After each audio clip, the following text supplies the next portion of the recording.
হযরত ইব্রাহিম আলাইহিস সালাম বয়স 85 বছর হয়েছে, এখনো কিন্তু সন্তান হয়নি। আল্লাহর দরবারে দোয়া করছেন, রব্বুল আলামিন তুমি আমাকে সন্তান দান করো। আল্লাহ তুমি আমাকে সন্তান দান করো। কেমন সন্তান দান করো? আল্লাহ সেই সন্তান যেন সালেহ হয়, সেই সন্তান যেন নেককার হয়, সেই সন্তান যেন দিনদার হয়, সেই আমার সন্তান যেন গায়ের সালেহ না হয়, সেই আমার সন্তান যেন আল্লাহ রাব্বুল আমিন নেককার দিনদার হয়। আল্লাহর কাছে দোয়া করতে হবে, আল্লাহ যে সন্তান তুমি আমাকে দিবে, আল্লাহ যেন ওই ছেলেটা নেককার দিনদার হয়। যেমনই দোয়া করলেন, নবীর দোয়া।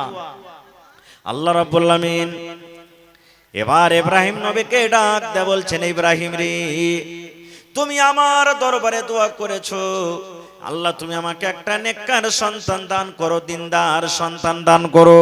আল্লাহ রাব্বুল আমিন ইব্রাহিম নবীকে বললেন, ফাবাশশারনাহু বিগুলামিন হালিম। হে ইব্রাহিম, তোমার দোয়া আমি আল্লাহ রাব্বুল আমিন কবুল করলাম। তোমার মাথার চুল পেকে গেছে, তোমার মাথার চুল সাদা হয়ে গেছে, বয়স তোমার 85 বছর হয়ে গেছে ইব্রাহিম। যখন তুমি আমার দরবারে দোয়া করেছো, আল্লাহ তুমি আমাকে নেককার সন্তান দাও। এবার আল্লাহ রাব্বুল আমিন বললেন, হে ইব্রাহিম, যাও যাও, আমি আল্লাহ রাব্বুল আমিন তোমার দোয়াকে কবুল করলাম এবং তোমাকে একটা সন্তানের খুশখবরি দিলাম। তোমাকে একটা সন্তানের আমি আল্লাহ রাব্বুল আমিন খুশখবরি দিয়ে দিলাম। কেমন সন্তান হবে? হালিম। আল্লাহ রাব্বুল আমিন বলেন, তোমার ওই ছেলেটা খ্যাপা হবে না, তোমার ছেলেটা বোকা হবে না, তোমার ছেলেটা পাগলা হবে না রে, তোমার ছেলেটা দিওয়ানা হবে না। আল্লাহ রাব্বুল আমিন বলেন, তোমার ছেলেটা নেককার হবে, নেককার হওয়ার সাথে সাথে তোমার ছেলেটা চতুর চালাক হবে। নারে তাকবীর। ভাই আমার, ছেলে দুনিয়াতে হয়ে গেল। আমি ঘটনাকে খুব খাটো করে বলবো। ছেলে দুনিয়াতে চলে এলো। এবারে ছেলেটা দুনিয়াতে যখন এলো, আসার পর আল্লাহ তাবারাক ওয়া তাআলার নবী হযরত ইব্রাহিম আলাইহিস সালাম ছেলেটার নাম কি রেখেছেন বলেন তো আপনারা? জোরে বলেন, আরো জোরে বলেন। ইসমাঈল আলাইহিস সালাম একজন নবী হবেন। আল্লাহ রাব্বুল আলামিনের আদেশ হলো, হে ইব্রাহিম, তোমার কলেজার টুকরা সন্তানকে এবং তোমার স্ত্রী হাজরাকে তুমি বাড়িতে রাখিও না। কোথায় রাখতে হবে? এমন জায়গাতে রেখে এসো যেখানে কোনো মানুষ নেই, যেখানে কোনো গ্রাম নেই, যেখানে কোনো বাড়ি নেই, যেখানে কোনো পানি নেই, এরকম জায়গাতে রেখে এসো। একবারে শর্টে কথা বলছি, জায়গাটা কোনটা? এখন যেখানে কাবা শরীফ আছে, তখন কাবা শরীফ ছিল না, একবারে মাটিতে বরাবর হয়েছিল, ভেঙে চুরে ছিল না তখন কাবা শরীফ। ওই জায়গাতে তুমি রেখে এসো। আল্লাহর আদেশ। কি নিলেন সাথে জানেন? কলসিতে অল্প কিছু পানি। এখন যদি আপনি হাঁড়িতে কলসিতে পানি রাখেন তো দেখবেন গোটা দিনে পানিটা শুকিয়ে যাবে। আর আরবের দেশ তো আপনারা জানছেন যে কত কড়া দিন, পাথর দেশ, বালুর দেশ, কত দিনটা কড়া। সুবহানাল্লাহ। এবারে কিছু অল্প পানি আর খাজুর নিয়ে এবার হাঁটতে শুরু করলেন।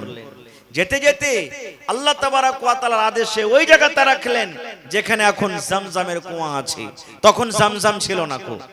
জামজামের কুয়া তখন ছিল না। যেই জামজামের পানি হাজী সাহেবেরা বা মাদানী সাহেবেরা যারা যাচ্ছেন মক্কা মদিনাতে হজ করছেন, জিয়ারত করছেন, মক্কা থেকে ওরা নিয়ে আসছেন। আপনারা কোনোদিন জামজামের পানি পান করেছেন? না করলে আপনারা দেখবেন কোন হাজী সাহেবেরা যাবেন, আসবেন, তখন দেখবেন তার বাড়িতে যাবেন, দেখা করতে আপনাকে পানি দিবে। ওই জায়গাতে রেখে দিলেন। এবারে উট দুটাকে নিয়ে হযরত ইব্রাহিম আলাইহিস সালাম আসতে শুরু হয়েছেন। আস্তে আস্তে আস্তে এবার খানিক দূর যখন চলে গেছেন তো ইব্রাহিম নবীর স্ত্রী ইসমাইলের মা হাজেরা উনি বলছেন যে, হাগো আমার স্বামী ইব্রাহিম, আমি মনে করলাম উট দুটা চড়াইতে গেল নাকি। হাঁটতে হাঁটতে হাঁটতে দেখছে চড়িয়েছে। এবার পিছনে পিছনে ওকে ডাক দিছে, হে আল্লাহর দোস্ত ইব্রাহিম, আপনি কোথায় যাচ্ছেন আমাদেরকে ছেড়ে? পিছনে কিন্তু ঘুরে দেখেন। আল্লাহ বলেছিলেন যে তুমি পিছনে দেখতে পাবে না। আবার হাঁটছেন। এবারে মা হাজেরা কিন্তু চালাক মেয়ে ছেলে, হুঁশিয়ার, বুঝে নিলেন যে মনে হয় আল্লাহ রাব্বুল আলামিনের এটা আদেশ। তখন বলছেন যে আপনি যে আমাদেরকে ছেড়ে গেলেন, এইটা কি আল্লাহ তাবারক ওয়া তাআলার আদেশ, হুকুম যে আপনি আমাদেরকে ছেড়ে চলে গেছেন? তখন মাথাটা হেলিয়ে দিন এরকম করে, হ্যাঁ এটা আল্লাহ রাব্বুল আলামিনের আদেশ। এই জামানার মা খালা যদি হয়তো তো কি বলতেন, দিল্লি পাটনা পাঞ্জাব চলে গেল খাটতে, আর যদি ওকে থিয়ে যদি একটু এদিক ওদিক চলে যায় তা কি বলবেন, মিনসে মরা লিস্সি লাগা খালে ভরা, আমাকে কোন জায়গাতে থিয়ে চলে গেল, খাওয়াইবার আট নাই এই নেই ওই নেই, তো আনলে কেনে, মেলা এরকম কথা বলবে। সুবহানাল্লাহ। এই আমার ভাইরা, যেমনই মা হাজেরা শুনলেন আল্লাহ রাব্বুল আমিনের আদেশ, আল্লাহ রাব্বুল আমিনের হুকুম যে তোমাদের মা বেটাকে এই জায়গাতে ছেড়ে যাব। এইবারে মা হাজেরা যখন শুনলেন, তখন আল্লাহ রাব্বুল আমিনকে বলছেন, নিজের স্বামীকে ডাকতে বলছেন, স্বামী গো, আর আপনাকে বাধা দেব না। আপনি যখন আল্লাহ রাব্বুল আমিনের আদেশে আমাদেরকে এখানে ছেড়ে যান, চলে যান, চলে যান, আল্লাহ রাব্বুল আমিন আমাদেরকে বরবাদ করবেন না, হালাক করবেন না। আল্লাহ রাব্বুল আমিন আমাদের মা বেটার হেফাজত করবেন। এখানে কোনো বাড়ি নাই, এখানে কোনো মানুষ নাই, এখানে কোনো পানি নাই, এখানে কোনো নদী পুকুর নাই, এখানে কোনো গ্রাম নাই, শুধু আমি এবং আমার ছোট কোলে সন্তান, এই দুটা মা বেটা, এবং আমাদের সাথে রব্বুল আমিন শুধু আছেন, এই আমার স্বামী জান, এই আল্লাহর দোস্ত ইব্রাহিম, আপনি চলে যান, চলে যান, আল্লাহ রব্বুল আমিন আমাদেরকে কিন্তু হালাক বরবাদ করবেন না। লম্বা ঘটনা ছোট্ট করে আপনাদের সামনে বলি। হযরত ইব্রাহিম আলাইহিস সালাম একদিন স্বপ্ন দেখছেন। কি স্বপ্ন? নিজের বেটাকে গলাতে ছুরি দিয়ে জবাই করছি। মেলায় জায়গাতে, মেলায় মৌলানার মুখ থেকে এখানে শুনতে পাবেন যে ভোরবেলাতে যখন স্বপ্ন দেখলেন রাইতে, তো ইব্রাহিম নবী ভোরবেলাতে উঠে একবারে 100টা উটকে জবাই করে দিলেন। এগুলা সহিহ হাদিস থেকে প্রমাণ নাই ভাই। স্বপ্ন দেখলেন, নবীদের যেটা স্বপ্ন হয় ওইটা হলো তাদের আল্লাহ রাব্বুল আলামিনের পক্ষ থেকে, ওইটা ওহী, ওটা হলো তাদের জন্য ওহী। আমি আপনি যদি স্বপ্ন দেখি যে বেটাকে কুরবানি করছি, তো কুরবানি করতে হবে না। এবার যখন স্বপ্ন দেখলেন হযরত ইব্রাহিম আলাইহিস সালাম, স্বপ্ন দেখলেন, আল্লাহ রাব্বুল আমিন দেখালেন, হ্যাঁ ইব্রাহিম তুমি যাও, তোমার কলেজার টুকরা ইসমাইলকে তুমি গলাতে ছুরি দিয়ে তাকে তুমি জবাই করে দাও। যাও, তোমার একমাত্র সন্তান যাকে তুমি রেখে এসেছো, ওই সন্তানকে তুমি কি করো, জবাই করে দাও। এই আমার মায়েরা, খালারা, ভালো করে শুনবেন গে মা। এবার হযরত ইব্রাহিম আলাইহিস সালাম একটা হাতে ছোরা নিয়ে নিলেন। কেমন দেখেন আল্লাহ রাব্বুল আমিনের প্রতি মুহাব্বত, ভালোবাসা। এইবারে ইব্রাহিম আলাইহিস সালাম ছুরি নিয়ে হাঁটতে হাঁটতে চলে গেলেন। তখন ইসমাইলের বয়স কত জানেন? আল্লাহ রাব্বুল আমিন বলেন, ফালাম্মা বালাগা মাহুস সাইয়া, ইসমাইলের বয়স কতখানি যে ইসমাইল নবী নিজের আব্বার সাথে চলাফেরার বয়সে যখন পৌঁছে গেলেন। আব্বার সাথে মানুষ কখন চলাফেরা করে? যখন ছেলেটার বয়স 4 বছর কিংবা 5 বছর কিংবা 6 বছর 7 বছর হয়। যেদিকে আপনি যাবেন, আপনার পিছনে পিছনে আপনার বেটা বেটে কিন্তু বলবে, আব্বা যে আমিও যাব, বলে কে বলে না? আপনি বাজারে চলে যাবেন, আপনার বাড়িতে যদি 5 বছরকার বেটা কিংবা বেটি থাকে, আপনার গাড়িতে চড়ে নিবে, আপনার গাড়ি ধরে নিবে, সাইকেল ধরে নিবে, আর কানবে, বলবে, আব্বা আপনি আমাকে বাজারে নিয়ে চলেন, আমিও বাজারে যাব। আপনি যদি গ্রামের দিকে যান, আব্বা আমাকে কোলে নিয়ে চলেন, আমিও যাব। বলেন যাই কি যাই না? আল্লাহ রাব্বুল আমিন বলেন, ফালাম্মা বালাগা মাহুস সায়া, যখন ইব্রাহিম নবী নিজের বেটাকে কুরবানি করার জন্য যাচ্ছিলেন, সেই সময়কার বয়স ইসমাইল কত? 5 বছর 7 বছর 8 বছর এরকম বয়স। এবারে বন্ধুরে, কেমন সুন্দর চাতা, কেমন সুন্দর হুঁশিয়ার, কেমন সুন্দর চালাক ছেলে দেখেন। এইবারে ইব্রাহিম নবী নিজের বেটাকে বলছেন, ইয়া বুনাইয়া, হে আমার কলেজার টুকরা রে, হে আমার ধন শোন, ইন্নী আরা ফিল মানাম আন্নী আযবাহুকা। বেটারে ইসমাইল, আল্লাহ রাব্বুল আমিন আমাকে স্বপ্ন দেখালছেন, আমি স্বপ্ন দেখেছি যেন তোমাকে আমি স্বপ্নের মাধ্যমে আমি জবাই করি, তোমার গলাতে আমি যেন ছুরি দিয়ে তোমাকে তোমাকে আমি জবাই করি, তোমার গলাতে আমি যেন ছুরি দিয়ে তোমাকে কুরবানি করি। হে ইসমাইল তুমি শোনো, ফানজুর মাজা তারা, তোমার রায় কি, তোমার মাশওয়ারা কি? আল্লাহ রাব্বুল আমিন আমাকে আদেশ করেছে যেন তোমার গলাতে আমি ছুরি দিয়ে তোমাকে জবাই করি। এরকম আল্লাহ রাব্বুল আমিন আমাকে স্বপ্নের মাধ্যমে দেখালছে। ইসমাইল রে তুমি বলো বেটা, আল্লাহ রাব্বুল আমিনের এই বিধান পেয়ে তুমি আমার হাতে তুমি জবাই হবে, আমার হাতে তুমি কুরবানি হবে, আল্লাহ রাব্বুল আমিনের রাহে তুমি কুরবানি হবে কি হবে না? নারে তাকবীর, সুবহানাল্লাহ। দেখেন বেটাকে একবারে ডাইকে বলছেন, বেটা আল্লাহ রাব্বুল আমিন আমাকে আদেশ করেছে, আমি স্বপ্ন দেখেছি, স্বপ্নে যেন তোমাকে আমি জবাই করছি, কুরবানি করছি। ফানজুর মাজা তারা, এই বেটা তোমার রায় কি, তুমি কুরবানি হবে? কবি বলছেন, बाप का बेटा सरस का घोड़ा कुछ नहीं तो थोड़ा थोड़ा। बाप যেমন হবে বেটা হবে। আরে ইসমাইল তো একজন নবী হবেন। ওরে আল্লাহ, যেমন আব্বার কথাটা শুনলেন, আমার আপনার যদি ছেলে হয়, কানতে কানতে কানতে মায়ের কাছে চলে যাবেন, মাগে দেখে মা, আব্বাজান বলছেন আমাকে নাকি জবাই করবে, মাগে আব্বাজান নাকি আমার গলাতে ছুরি দিবে। কত রকম মার সামনে আমরা কথা বলতাম, কিংবা আমাদের ছেলেরা মেয়েরা কথা বলবে। ওরে সুবহানাল্লাহ, যেমন ইব্রাহিম নবী বললেন, হে বেটা ইসমাইল কলেজার টুকরা রে, আল্লাহর আদেশে চেরে ধর যেন আমি তোমার গলাতে ছুরি দিয়ে তোমাকে আমি জবাই করি, তোমার রায় কি, তোমার মাশওয়ারা কি? এবারে দেখেন সুন্দর মাসুম ছেলে বলছেন, ইয়া বাতে ফাল মা তুমার সাতাজাদুনি ইনশাআল্লাহু মিনাস সাবিরিন। ইসমাইল নবী বলছেন, আব্বা গো, ইয়া আবাতি ফাল মা তুমার, হে আমার আব্বা জান, আল্লাহ রাব্বুল আমিন আপনাকে যা আদেশ করেছেন তাই করেন।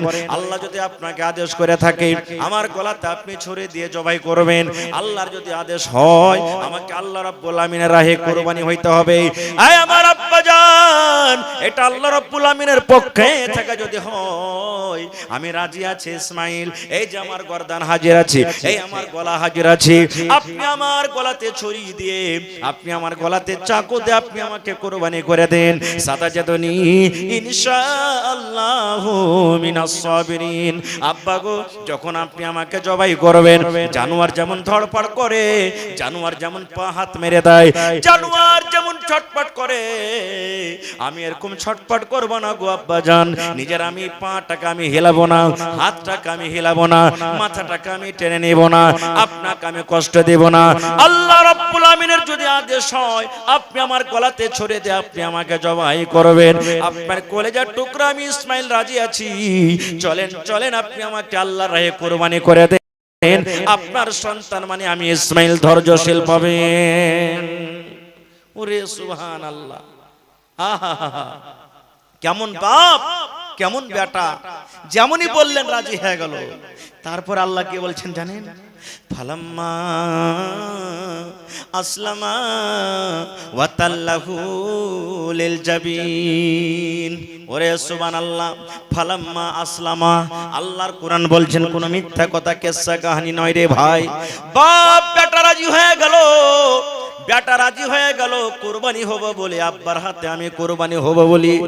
বাপ রাজি হয়ে গেল আমি নিজের বেটাকে নিজের হাতে আমি জবাই করব বলি। আল্লাহর রাহে আমি নিজের বেটাকে জবাই করব বলে বাপ রাজি, আল্লাহর রাহে আমি আব্বার হাতে কুরবানি হব বলে বেটা রাজি। আল্লাহ বলছেন ফালাম্মা আসলামা, বাপ বেটা যখন কুরবানি হব কিংবা দেওয়ার জন্য রাজি হয়ে গেল, এবারে আল্লাহ রাব্বুল আমিন বলেন ওয়া তাল্লাহু লিল জাবিন, এবং তাকে মুখে ভরে যখন শুইয়ে দেওয়া হলো। ওরে সুবহানাল্লাহ, আল্লাহ রাব্বুল আমিনের যত দুনিয়াতে মাখলুক, সমস্ত মাখলুক বলছেন আল্লাহ রে কেমন তোমার পরীক্ষা, কেমন আল্লাহ তোমার ইমতিহান। এই আল্লাহ দেখো, একজন বাপ একজন মানুষ নিজের কলেজার টুকরাকে আজকে জবাই করে দিবেন, নিজের কলেজার টুকরাকে আজকে ছুরি দিয়ে জবাই করবেন। ওরে সুবহানাল্লাহ, ওরে আল্লাহ, ফেরেশতারা পর্যন্ত তাজ্জব করছেন আল্লাহ রাব্বুল আমিন তোমার কেমন লীলা, তোমার কেমন পরীক্ষা। আজকে প্রথম একজন বাপ নিজের বেটার গলাতে মনে হয় ছুরি দিয়ে জবাই করে দেবেন।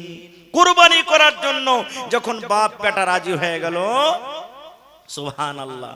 আল্লাহ তাআলা তো অন্তরের মালিক, আল্লাহ দিল দেখছেন। আল্লাহর উদ্দেশ্য কি কুরবানি লওয়া? জি না। আল্লাহ রাব্বুল আমিন শুধু অন্তরখানটা দেখছেন, ইব্রাহিম নবীর পরীক্ষা করছেন। হে ইব্রাহিম, 80-85 বছর বয়সে তোমাকে যে বেটাটা দিয়েছি, এই বেটাটাকে তুমি বেশি ভালোবাসো না আমাকে আল্লাহ বেশি ভালোবাসো? এই বেটার পরে তোমার বেশি মহব্বত দয়া না আমার প্রতি মহব্বত ভালোবাসা তোমার? আল্লাহ রাব্বুল আমিন এই পরীক্ষাখানটা শুধু করছিলেন ইব্রাহিম নবীকে। যখন পরীক্ষাতে ইব্রাহিম নবী পাস হয়ে গেলেন, আব গলাতে ছুরি দিবে, এরকম টাইমে আল্লাহ তাআলা জিবরিলকে বলছেন, হে জিবরিল, আমার নবী ইব্রাহিমকে আর রুখতে পারা যাবে না। যতক্ষণ নিজের বেটার গলাতে ছুরি দিয়ে জবাই না করবে ততক্ষণ পর্যন্ত থামবে না। যাও তুমি জান্নাত থেকে একটা দুম্বা নিয়ে যাও, আর ইসমাইলকে তার ছুরির তলা থেকে টেনে নিবে, আর তার জায়গাতে কি করবে, এই দুম্বাটাকে তুমি রেখে দিবে। ভাই আমার, তখন থেকে আল্লাহ তাবারক ওয়া তাআলার বিধান হয়ে গেল যে প্রত্যেক বছরে বছর আমরা কি করি, একটা করে জানোয়ার কুরবানি দিই, একটা করে আমরা জানোয়ার কুরবানি দিই। আর আমরাকে জানোয়ার কুরবানি দিতে হবে, নিজের বেটাকে কুরবানি করতে হবে না। খো ভাই মুসলমান, মেলায় কথা আছে এখানে, আমি সব কথা আপনাদের সামনে বলতে যাব না। তবে দেখেন ইব্রাহিম নবী কেমন আল্লাহ রাব্বুল আমিনের প্রতি মহব্বত ভালোবাসা ছিল, যে নিজের বেটাকে বেটা না দেখে আল্লাহর আদেশ আল্লাহর হুকুমটাকে দেখলেন, নিজের বেটাকে কি করলেন, কুরবানি করার জন্য মিনার মাঠে নিয়ে চলে গেলেন। মাঝখানে মেলায় ঘটনা ঘটলো, আমি ওদিকে যাব না। আর একটু আগে চলেন। দুনিয়াতে 3টা মসজিদ আছে। একটা হলো কাবা শরীফ, যেখানে এক টাইমের নামাজ পড়বেন, আর এগুলা মসজিদে যদি 1 লাখ ওয়াক্তের নামাজ পড়েন, তো এগুলা মসজিদে 1 লাখ ওয়াক্তের নামাজ পড়ে জানে কি হবে, কাবা শরীফে এক টাইমের নামাজ পড়ে অতখানি নাকি আল্লাহ দান করবেন। মসজিদে নববী যেটা মদিনাতে আছে, ফিলিস্তিনের মাটিতে যেটা মসজিদ আছে মসজিদ আকসা, ওই মসজিদে যদি আপনি নামাজ পড়েন এক টাইমের এক ওয়াক্তের নামাজ পড়ে জানে কি হবে, এগুলা মসজিদে যদি দুনিয়াতে আজ আরো মসজিদ যেগুলা আছে আমাদের গ্রামে, আপনার গ্রামে 1000 ওয়াক্তের নামাজ পড়েন তো নাকি বাড়াবে, এত ফজিলত। সেই ঘটনা, সেই মসজিদ আকসার ঘটনা আপনারা শুনেছেন কাহিনীতে, কোরআনে পড়েছেন। যদি বিশ্বাস না হয়, কোরআনে একটা সূরা আছে, সূরা আলে ইমরান, দেখে নেবেন। কোরআনে একটা সূরা আছে সূরা মারিয়াম, দেখে নেবেন। আরবি না জানছেন, হিন্দিতে, ইংলিশে, সব ভাষাতে এখন তরজমা বের হয়েছে, আপনারা দেখে নেবেন। মারিয়ামের মায়ের নাম হলো কি, হান্না। ভালো করে নামটা মনে রাখবেন। মারিয়ামের মায়ের নাম কি, হান্না। যখন হান্নার পেটে সন্তান, মা নজর মানছেন হান্না। কি মানছেন জানেন?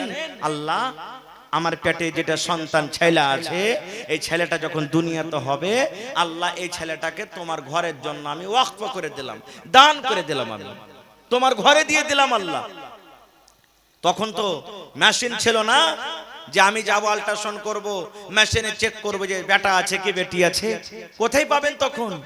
তো হান্না নজর মানছেন, যেমন আমরা নজর মানছি, আল্লাহ যদি আমার এই কামখানটা হয়ে যায় তো মসজিদে 1000 টাকা দেব, আল্লাহ আমার এই কামখানটা হয়ে যায় তো আমি 2 রাকাত শুকরিয়া নামাজ পড়বো, আল্লাহ আমার এই কামখানটা হয়ে যায় তো আল্লাহ আমি মসজিদে আমি 5000 টাকা দিব। এরকম নজর মানি না, আল্লাহ কামখান হয়ে যায় আমি একটা রোজা করব। এই যে নজর মানছেন কে? মা হান্না। কি নজর মানছেন? হে রব্বুল আলামিন, আমার পেটে যে সন্তান আছে, মা আমি নজর মানছি, এই ছেলের আমি কামাই খাবো না, ছেলের আমি বিজনেস করা খাবো না, ছেলের আমি কাজ করা খাবো না, ছেলের আমি চাকরি করা খাবো না, ছেলের আমি টাকা মজদুরি করা খাবো না। আয় রব্বুল আমিন, আমার এক কলেজার টুকরা সন্তানকে আল্লাহ যখন দুনিয়াতে হবে, আমি এই তোমার ঘরের জন্য আমি আল্লাহ থেকে দান করে দিলাম, হেবা করে দিলাম। আমার ছেলে মসজিদে আজান দেবে, মা আমি নেকি পাবো। আমার ছেলে নামাজ পড়বে, মা আমি নেকি পাবো। আমার ছেলে সব বিছাবে, মা আমি নেকি পাবো। আমার ছেলে মসজিদ ঝাড়ু দিবে, মা আমি নেকি পাবো। আমার ছেলে নামাজ রেখে পানি তুলে তুলে দিবে, মা আমি নেকি পাবো। আয় আল্লাহ, আমার সন্তান যখন দুনিয়াতে আসবে রব্বুল আমিন, আমি মা নজর মানলাম, আল্লাহ এই ছেলেকে আমি তোমার ঘরের জন্য আমি হেবা করে দিলাম। পেটে সন্তান আল্লাহ রেহে দান করে দিলেন। ওরে সুবহানাল্লাহ। আমরা করতে পারছি? পারি না। আমরা যদি করতে পারি তো কি করব জানেন? আল্লাহ আমার যদি খালি বেটা হয়ে যায় তা আমি একটা ডাক্তার করব।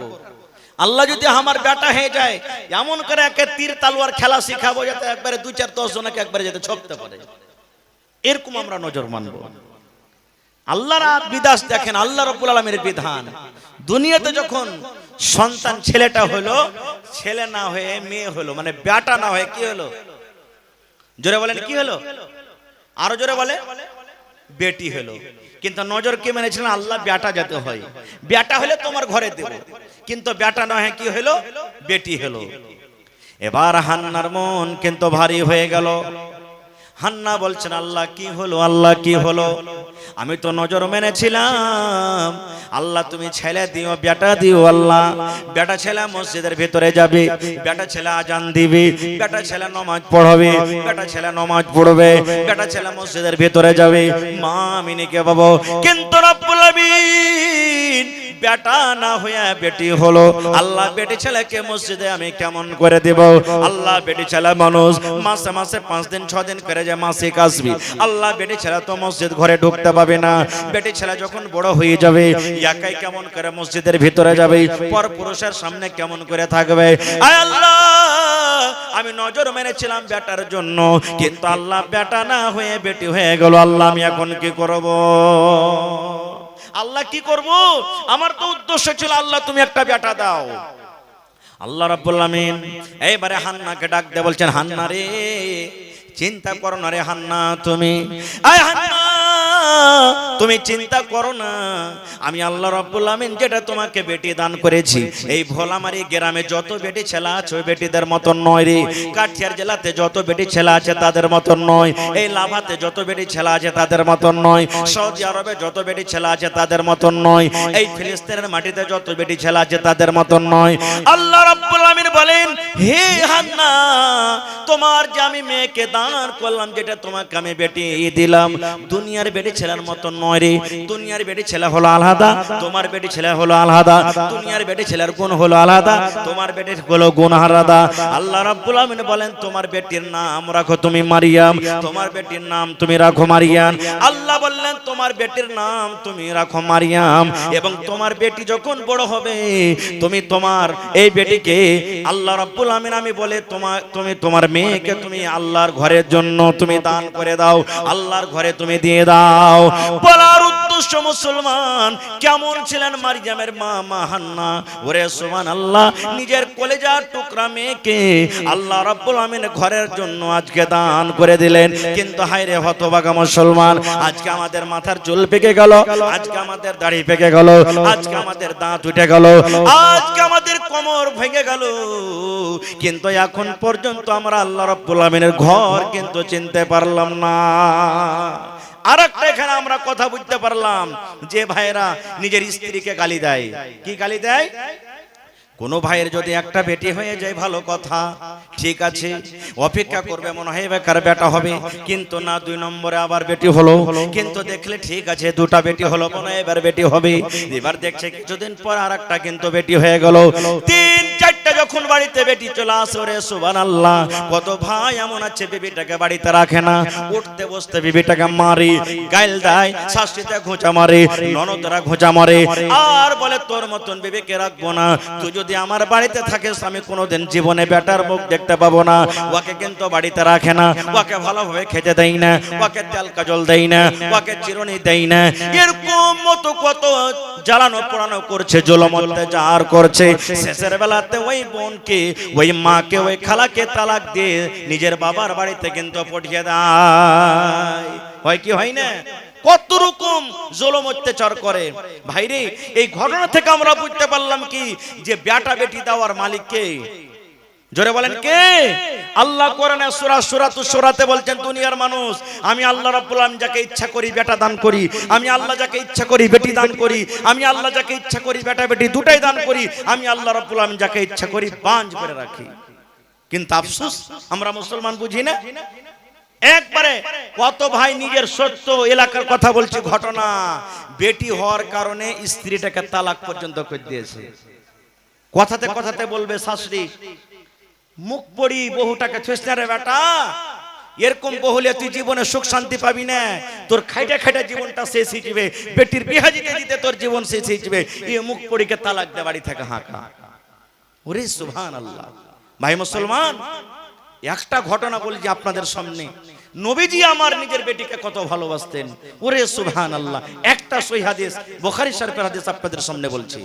নবীজির শেষ টাইম, শেষ সময়, নবীজি সোমবারের দিন বেলা 7টা 8টার সময়তে মারা গেছে। যেমন আজকে জালসা শুনছেন, সাহাবায়ে কেরামের দল বসে আছেন আঞ্জর পাঞ্জরে, নবীর বিবিরা পাঞ্জরে বসে আছেন, নবীজি বারবার বেহুঁশ হয়ে যাচ্ছেন।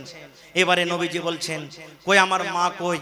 মানে নবীজির ছোট বেটি ফাতেমা, নবীজি আদর করে তাকে মা মা বলে ডাকতেন। সুবহানাল্লাহ, কত আদর করতেন। নবীজি বলছেন, কই আমার মা কই? আমার ফাতেমা কই? আমি একটু ফাতেমাকে এক নজর দেখবো। কই আমার ফাতেমা কই? একটু ডাকো তো। আমরা যেমন মানুষ আমাদের এলাকাতে দেখবেন মরছে, তখন বলে না, আব্দুল্লাহ কইরে একটু পাঞ্জরে আই, খালেদা কইরে বেটি একটু পাঞ্জরে আই, বলে কে? বলে না? নবী বলছেন, কই আমার ফাতেমা কই? একটু দেখবো। ফাতেমাকে খবর হলো, ফাতেমা তোমার আব্বু তোমাকে ডাক দিয়েছে। ওরে সুবহানাল্লাহ। এই আমার এলাকার ভাইরা মায়েরা খালারা শোনেন, এইবারে ফাতেমা যখন আব্বার কথা শুনলেন, আমার আব্বা জান আমাকে ডাক দিয়েছেন। ফাতেমা এইবারে নবীর কাছে এলেন, দেখছেন আমার নবী মুখে কথা বলতে পারেন না, বারবার নবী আমার বেহুশ হয়ে যাচ্ছেন।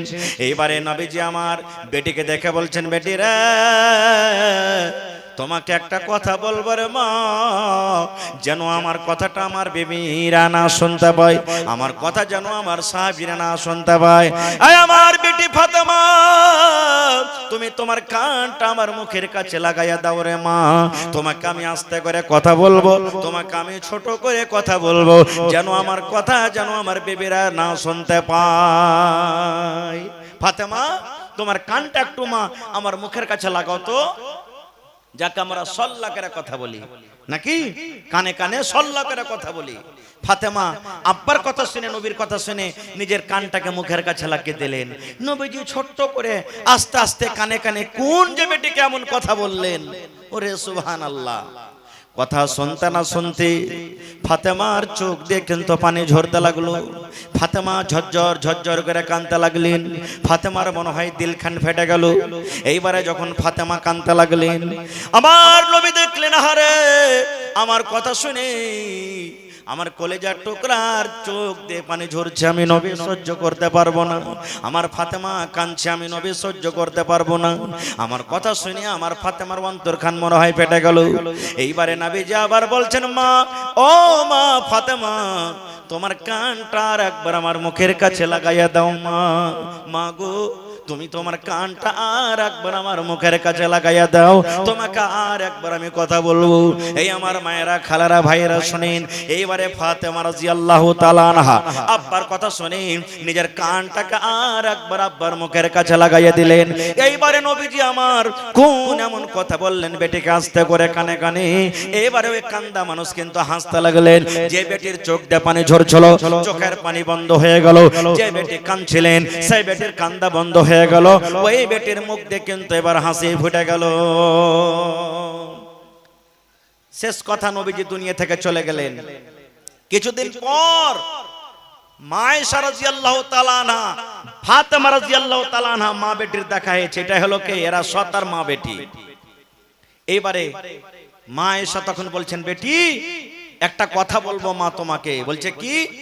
বলছে, বেটি রে, যখন তোমার আব্বা মারা যান, যেদিন তোমার আব্বা মারা যায়, সেই দিন তোমার আব্বা যান কোন এমন কথা তোমাকে বলেছিলেন যে কথাটা আমরা বিবি হয়ে জানতে পারিনি, সাহাবায়ে কেরামকে জানাননি? তুমি তোমার প্রিয় ভালোবাসা আব্বার মেয়ে ছিলে, তোমাকে শুধু নবীজি বলেছিলেন যে কথা শুনে তোমার প্রথমে চোখে পানি দেখেছিলাম, আর দ্বিতীয় নম্বর তোমার চোখে মুখে হাসি দেখেছিলাম। কথাটা কি জানাবে না? এই আমার ভাইরা মায়েরা খালারা শুনেন, এইবারে মা ফাতেমা রাদিয়াল্লাহু তাআলা আনহা বললেন, আব্বা গো, আমার আব্বা জান আমাকে বলেছিলেন। এই মা আমার শুনেন, আমার আব্বা জান মৃত্যুর টাইমে যখন আমাকে প্রথমে বললেন কানে কানে, আমি কাঁদেছিলাম। এই কথা বলেছিলেন, ফাতেমা রে, আল্লাহ রাব্বুল আমিনের আদেশ হয়েছে রে মা, আমি দুনিয়াতে আর থাকবো না, আমি দুনিয়া থেকে চলে যাব, দুনিয়ার সময় আমার শেষ হয়ে গেল। যখন আমি আব্বার মৃত্যুর কথা শুনলাম, আব্বার মতের খবর যখন শুনলাম তখন কিন্তু আমি কাঁদতে লাগলাম, আহারে কাকে আমি আব্বা বলে ডাকবো, কে আমাকে মা মা মা মা বলে ডাকবে, কাকে আমি দুনিয়াতে আব্বা বলে ডাকবো, কে আমাকে আদর দেবে। আব্বার মতের কথা শুনে কিন্তু আমি কেঁদেছিলাম। এইবারে আমার আব্বাজান যখন আমাকে আবার বললেন, ফাতেমা তুমি কেঁদো না, কেঁদো না, আমার মতের পর, আমার মৃত্যুর পর, আমার দুনিয়া থেকে যাওয়ার পর আমার সর্বপ্রথম যার সাথে আমার দেখা হবে সেটা হবে মা ফাতেমা তুমি। এই ফাতেমা আমার বংশের মধ্যে, আমার খানদানের মধ্যে যার সাথে সর্বপ্রথম দেখা হবে সেটা হবে ফাতেমা তুমি। মা যখন আমি এই কথাটা শুনলাম আব্বার মুখ থেকে যে আমার বংশের মধ্যে সব থেকে আব্বার সাথে আমার দেখা হবে, তখন কিন্তু আমি হাসতে লাগলাম। মেলাই কথা লুকিয়ে আছে হাদিসটাতে। আমার উদ্দেশ্য হলো বলার এই যে নবীজি নিজের বেটিকে কত ভালোবাসতেন, যে নিজের মতের কথাটা নিজের বিবিরাকে বললেন না, কাকে বললেন? বেটিকে বললেন। নিজের কলেজের টুকরাকে বললেন। কত নবীজি বেটিকে ভালোবাসতেন, আর আজকে আমরা কত ভালোবাসি। সামনে আপনাদের আছে যে আমরা কত ভালোবাসি। ভাই আমার, আজকে মসজিদে নববী, যেই মসজিদে নববীর এক টাইমের নামাজ পড়েন, আর এগুলা মসজিদে যদি 1000 ওয়াক্ত নামাজ পড়েন নেকিতে বরাবর। ওই মসজিদটার জমিন কে দিয়েছে জানেন? কে দিয়েছে মসজিদটার জমিন? এক মিনিটে হাদিসটা আপনাদের সামনে বলছি। নবীজি যখন হিজরত করে মক্কা থেকে মদিনে চলে গেলেন, মসজিদ করতে হবে। যেখানে মুসলমান সেখানে মসজিদ থাকবে। মুসলমানের সম্মান হলো মসজিদ, মুসলমানের ঈমান হলো মসজিদ। যেখানে মুসলমান সেখানে মসজিদ থাকতে হবে। নবীজি যখন হিজরত করে গেলেন, এই পছন্দ করতে করতে যেখানে এখন মসজিদ আছে নবীজির পছন্দ হয়ে গেল। জিজ্ঞাসা করলেন সাহাবীদেরকে, হ্যাঁ গো এই জায়গাটা কার? সাহাবীরা বলছেন, হুজুর দুটো ইয়াতিম বাচ্চা, একটা নাম হলো সাহাল, একটা নাম হলো সোহেল, দুটো ইয়াতিম বাচ্চার জমিন। নবীজি বললেন ওদেরকে ডাকো। ডাক দেওয়া হলো, সাহাল সোহেল নবীজি তোমাদেরকে ডাক দিয়েছে, একটু চলো বাবা। এলেন। নবীজি বললেন, আরে বাবা এই জমিনটা কার? ইয়াতিম বাচ্চা দুটো বলছেন, হুজুর আমরা বাপ আমাদের জন্য ছেড়ে গেছেন, আমরা দুটো ভাই বেঁচে আছি, এই জমিনটা হলো আমাদের জন্য, আমাদের। শুনেন, আহা হা, নবীজি কি বলছেন? জমিনটাকে বিক্রি করবে না। বাচ্চা দুটো বলছেন, হুজুর কেন বিক্রি করব, কি করবেন জমিন নিয়ে? বলছে এখানে আল্লাহর ঘর হবে, মসজিদ হবে, মসজিদের জন্য তোমরা জমিনটাকে বিক্রি করবে না। এতিম বাচ্চা দুটো বলছেন, হুজুর আমরা জমিনটা বিক্রি করব না নবী গো, আল্লাহ রাব্বুল আমিনের ঘরের জন্য আমরা এই জমিনটাকে দান করে দিলাম। ওরে আল্লাহ, দেখেন কেমন ঈমান। বলছে নবী গো এই জায়গাতে আল্লাহ রাব্বুল আমিনের ঘর হবে, মসজিদ হবে গো নবীজি। এই জন্য আল্লাহ রাব্বুল আমিনের জন্য আমরা দুই ভাই ঘরটাকে দিয়ে এই জায়গাটাকে আমরা দান করে দিলাম। নবীজি বললেন, না তোমাদের দান লাও হবে না, তোমরা বিক্রি করে দাও। এতিম বাচ্চা দুটো বলছেন, হুজুর আমরা এতিম বলে কি আপনি আমাদের দান নেবেন না? এতিম বলে কি আপনি হ্যাকরত করছেন?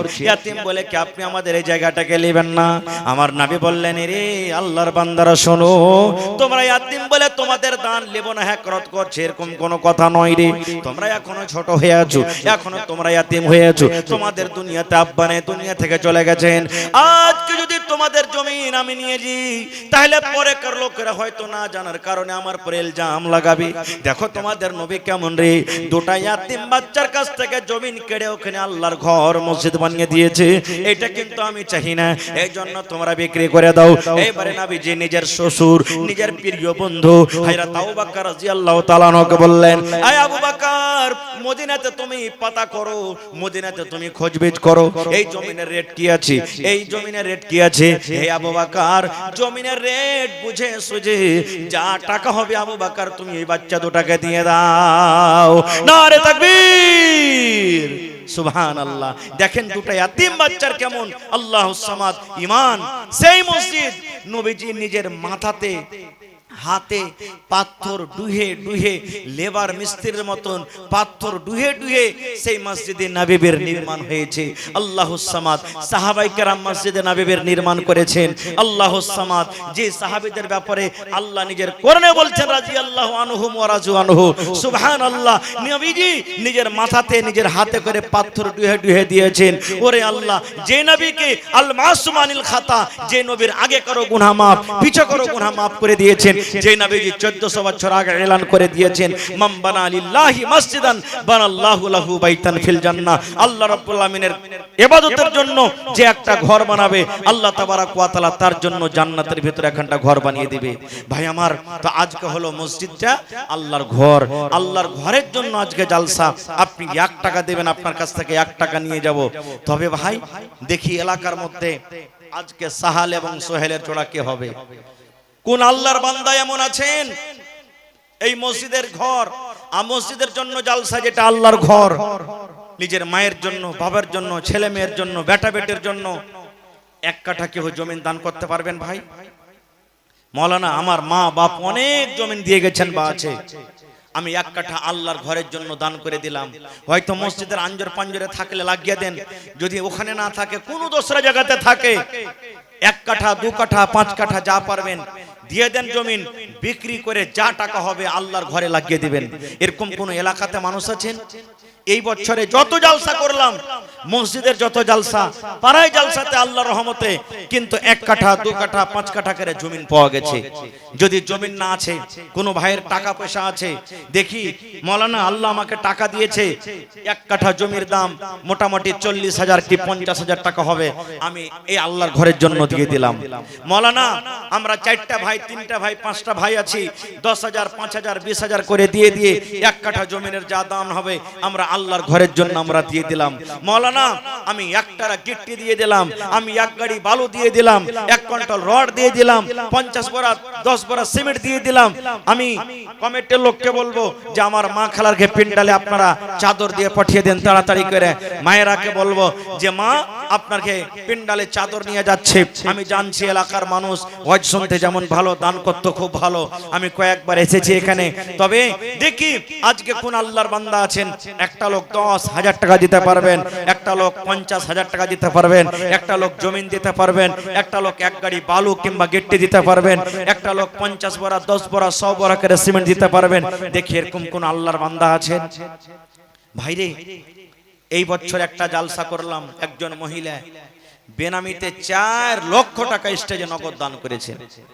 একজন মহিলা গলার পান, হার, বালি সমস্ত জিনিসকে বেনামিতে দান করে দিয়েছেন। এই 2 বছর হল কাতে একটা লোক 7,95,000 টাকা মসজিদের জালসা নগদ ক্যাশ একবার স্টেজে জমা করে দিয়েছেন। এরকম আল্লাহর বান্দা অনেক দুনিয়াতে আছেন।